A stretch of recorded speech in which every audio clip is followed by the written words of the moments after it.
Nous, notre valeur ajoutée chez Pilotine, c'est pas de venir régler des petites erreurs. Un site web, c'est stratégique aujourd'hui pour une entreprise. Une stratégie de communication, sur quel levier on va, comment on les met en application, quels résultats on a, c'est là-dessus qu'on a de la valeur.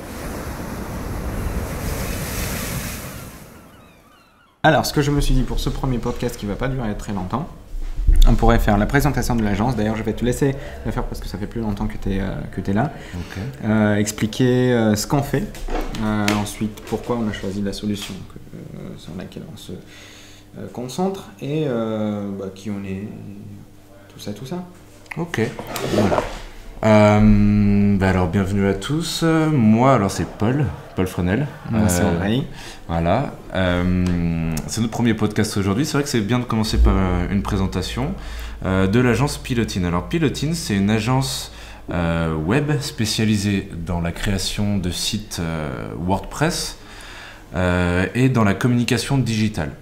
Alors, comment on fonctionne ? Il y a 3 grands pôles, en fait, qui se distinguent. Le pôle, même 4 en fait, parce qu'il y a les chefs de projet qui, eux, vont piloter les projets de A à Z et faire le lien entre les différentes équipes que vont être le pôle design, donc sur la production, et le pôle technique sur le développement, et le pôle web marketing, voilà, sur tout ce qui va être accompagnement à la stratégie digitale. Ok. Qu'est-ce qu'on fait ? Alors, qu'est-ce qu'on fait ? C'est vrai que je l'ai un petit peu introduit déjà. On fait beaucoup de choses. Pourquoi ? Parce qu'il y a beaucoup de métiers dans le web. Alors déjà, de la création de sites web, vitrine ou e-commerce, donc du dessin, du simple zoning à la production, sachant que derrière on fait notre maximum pour que ça vienne atteindre les objectifs des personnes qui nous consultent, et ça c'est très très important parce que c'est un fil rouge qu'on va essayer de garder du début, dès l'origine du projet jusqu'à la livraison en fait du site web, et puis même après, parce qu'après la livraison on déclenche certaines actions de communication de web marketing qui vont continuer à essayer d'alimenter ces objectifs là. Voilà. Est-ce que j'ai bien répondu, André ? Oui, très bien. Je fais de mon mieux. Pourquoi est-ce qu'on a choisi WordPress ? C'est pas une autre solution. Alors pourquoi est-ce qu'on a choisi WordPress ? Alors la première des raisons, c'est parce qu'on a Conrad, notre super responsable technique, qui est un petit peu le fan number one de WordPress ici. Mais pour être honnête, l'agence en faisait déjà depuis longtemps avant. WordPress est un moteur qui nous permet ensuite de personnaliser comme on le veut les solutions qu'on va développer pour nos clients. Et en plus de ça, c'est un outil qui est plutôt facile à prendre en main derrière. Une de nos règles d'or qui se retrouve dans tous nos métiers, c'est quand même de pouvoir livrer des outils qui sont utilisables, que derrière nos clients dépendent pas de nous forcément pour les mettre à jour ou pour les utiliser, et WordPress c'est un super outil pour ça. Alors je suis sûr que derrière les développeurs ou autres chefs de projet seraient bien plus en mesure que moi d'argumenter sur le sujet.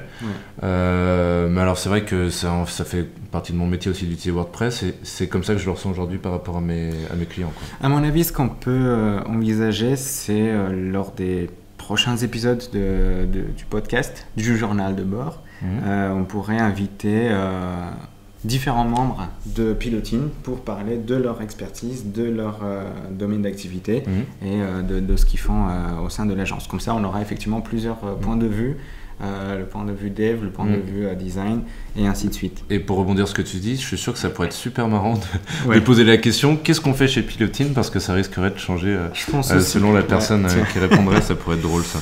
Les sujets pour les podcasts à venir. Je me suis dit, et il me semble qu'on a relevé plusieurs points lors de notre dernière discussion sur la stratégie podcast.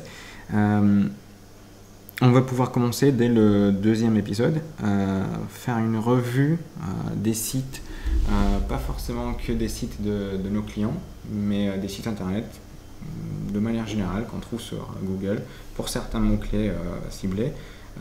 Sur Lyon plutôt, des personnes sur Lyon, pour commencer.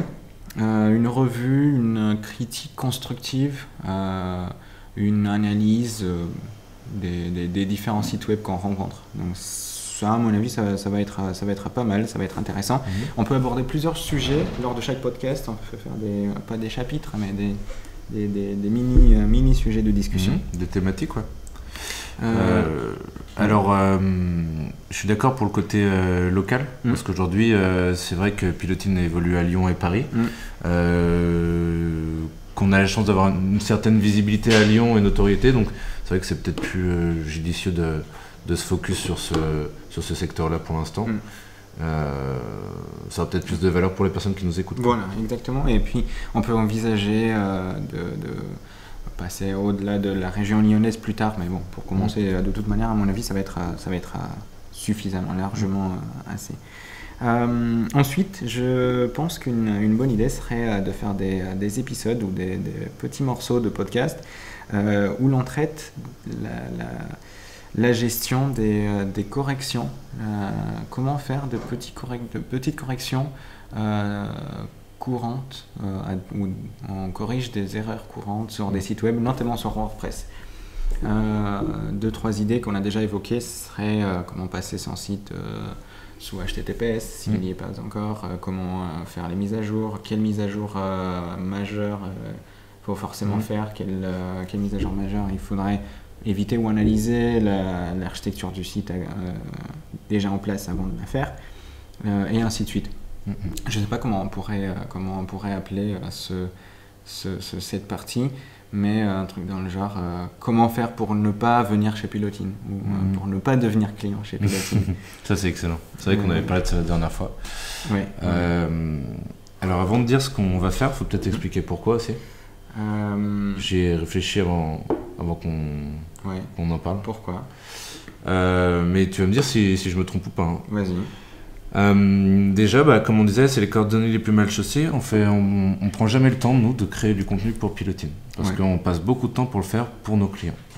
Et c'est dommage parce que je pense qu'aujourd'hui, on fait beaucoup de veille entre nous. Toute la journée, on parle de nos métiers parce qu'on a la chance d'avoir une équipe de passionnés. Et surtout, aujourd'hui, comme tu as évoqué, aujourd'hui, on est en capacité de donner des conseils opérationnels qui sont réalisables assez facilement. Voilà. Nous, notre valeur ajoutée chez Pilotine, c'est pas de venir régler des petites erreurs. Aujourd'hui, nous, on accompagne dans la mise en solution de solutions stratégiques. Donc, un site web, c'est stratégique aujourd'hui pour une entreprise. Une stratégie de communication, sur quel levier on va, comment on les met en application, quels résultats on a, c'est là-dessus qu'on a de la valeur. Et peut-être qu'en donnant des clés sur, tu as évoqué par exemple comment passer son site en HTTPS, nous derrière, on pourrait se concentrer et apporter notre aide sur des questions plus stratégiques. Là où le conseil a plus de valeur pour une entreprise. Tout à fait. Et c'est quelque chose d'ailleurs qui a un lien avec la newsletter qu'on est en train de préparer, la prochaine newsletter, parce que chaque mois on envoie une newsletter, où j'ai rédigé un article. Le digital, faites-le vous-même. Et du coup, ça va te faire rire. Parce qu'on a rédigé un article sur comment programmer facilement des publications sur les réseaux sociaux. Et en fait, ça, c'est un petit tuto que j'ai rédigé pour tous nos clients. Pourquoi ? Parce qu'aujourd'hui, un client préférera peut-être le faire lui-même. On aura plus d'agilité dans le projet s'il le fait lui-même.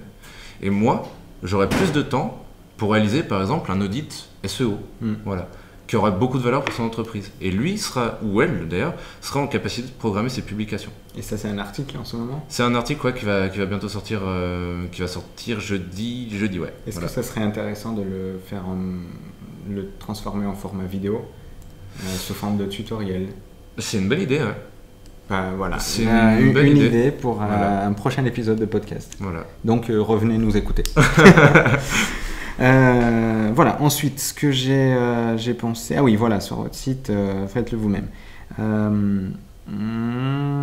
On pourrait aborder des sujets comme les présentations qu'on fait et qu'on va continuer à faire sur par exemple la communication sur les réseaux sociaux pour les entreprises principalement, pourquoi le faire et comment le faire.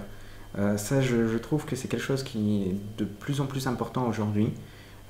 Et ne reçoit peut-être pas l'attention Qu'elle mérite. Qu'elle mérite, ouais. C'est quelque chose de très important pour les entreprises. C'est pas forcément la chose la plus simple à prendre en main. Quand on n'est pas dans le domaine, on se demande si c'est vraiment la meilleure utilisation de notre temps. Et est-ce que les résultats sont au rendez-vous? Voilà, je trouve qu'aujourd'hui c'est un outil de communication incroyable qui n'est pas assez exploité, utilisé. T'as raison. Donc ça serait pas mal de faire, et à mon avis ça va pas être qu'un seul épisode, même plusieurs épisodes de podcast où on explique, on fait comme le workshop qu'on avait fait ensemble mais qu'on n'avait pas filmé malheureusement, de faire des workshops ou des présentations ou juste des podcasts tout simplement sur ce sujet-là. Et c'est un sujet assez vaste, assez grand, qui va apporter beaucoup de valeur. La preuve, tu disais, les entreprises ne les exploitent pas assez, les réseaux sociaux, et tu as raison, mais elles ont conscience que c'est intéressant, et c'est drôle parce que, tu sais, on donne beaucoup de formations chez Piloting auprès de professionnels, et j'ai souvent des personnes qui viennent et qui veulent savoir pourquoi utiliser les réseaux sociaux. Donc qui ont cette curiosité en fait, qui sont pas réfractaires, mais qui se disent mais pourquoi en fait on a besoin des réseaux sociaux. Et en fait, il y a beaucoup d'échanges en fait au cours de ces formations là sur comment utiliser les réseaux sociaux pour atteindre ses objectifs. Et ça peut être un prochain podcast aussi. Une idée, mais c'est une très grande idée parce que comme domaine, tu peux attaquer le pourquoi, ensuite le comment, ensuite les différentes stratégies qu'on peut mettre en place. C'est énormément, c'est tellement vaste, on ne pourra pas tout faire dans un épisode. À mon avis, ça va être très très intéressant pour les gens qui nous écoutent ou qui nous écouteront. Bon, en tout cas, c'est cool, j'ai l'impression qu'on a plein de choses à raconter. Ouais, ça c'est vrai. Mais ça c'est cool. Ok, et dernièrement, ma dernière idée, petite idée sur ce qu'on peut faire à l'avenir, c'est un podcast où l'on explique comment créer le podcast pour son entreprise ou de son entreprise. Ah, c'est drôle. Voilà. Okay. Et effectivement, on pourra, ça va être peut-être au bout de 3-4 épisodes, peut-être plus, où on va avoir déjà un retour, un recul par rapport à notre propre expérience et où on va pouvoir dire, bon, voici pourquoi le faire, voici comment le faire, voici ce qu'on a vécu nous-mêmes, ce qu'on a appris au fur et à mesure. Les retours qu'on a eu, parce qu'on saura est-ce que c'est bien, à mon avis ça va être positif, j'espère, et à quel point c'est positif, voilà. C'est vrai qu'en plus là tu parles de quelque chose qui est important, c'est que pour nous ce format podcast c'est un test, qu'on essaie de le mettre en application sans que ça nous prenne trop de temps, donc on prépare pas le podcast, là on a une fiche de notes, donc le but c'est ça, la difficulté pour une entreprise, c'est comment créer du contenu sans que ça perturbe tous les process. C'est qu'aujourd'hui, nous comme dans toutes les entreprises, on a un temps qui est alloué à nos tâches, à notre travail. Comment est-ce qu'aujourd'hui on arrive à dégager du temps pour faire du podcast? Donc là on teste et on partagera avec vous les retours aussi, parce que c'est intéressant. Et c'est vrai, un sujet qu'on n'a pas du tout abordé, on aurait dû le faire au début. Pourquoi on fait ce podcast? Et ça, on en avait discuté, mais sans l'enregistrer. Aujourd'hui, les gens écoutent de plus en plus de podcasts, consomment de plus en plus de contenu, que ce soit audio, vidéo ou même en mode texte. D'ailleurs, certains d'entre vous nous écouteront en accéléré. Oui, c'est vrai, tout à fait, complètement. Pour consommer plus de podcasts. Oui, c'est quelque chose qui... j'ai l'impression qu'il y a de plus en plus de gens, je ne dois pas être l'unique à faire ça, qui consomment de plus en plus de contenu, écoutent de plus en plus de choses. Et déjà, en commençant... nous, on est une agence digitale. Mais même les autres entreprises ont toujours des choses à dire. Toute entreprise, tu peux imaginer un garage auto, ils ont leur métier qu'ils connaissent, j'espère que ça les passionne. Ils peuvent parler, ils peuvent partager leur expérience qu'ils font. Et je suis sûr que tout métier doit avoir un côté intéressant. C'est dommage qu'aujourd'hui, on n'a pas encore pris l'habitude de le faire. On a l'habitude de voir les vies des gens les plus intéressants, mais on n'a pas du tout l'habitude de voir la vie de tout le monde. Qu'est-ce qu'on fait dans chaque type d'entreprise. Et nous, déjà, on a une agence digitale, donc la création de contenu devrait être beaucoup plus facilité pour nous que pour d'autres domaines d'activité, on va dire. Et à mon avis, ça va être assez intéressant pour nous déjà de le faire, d'avoir un retour des gens qui nous écoutent, et aussi pour les gens qui nous écoutent, d'avoir une valeur ajoutée, une valeur... Ça doit leur apporter quelque chose. C'est le fait de voir comment fonctionne une agence digitale. Oui, le podcast pour le podcast, ça a peu d'intérêt. Exactement. Il faut derrière, il y a une information. Voilà. Donc, je suis d'accord avec toi.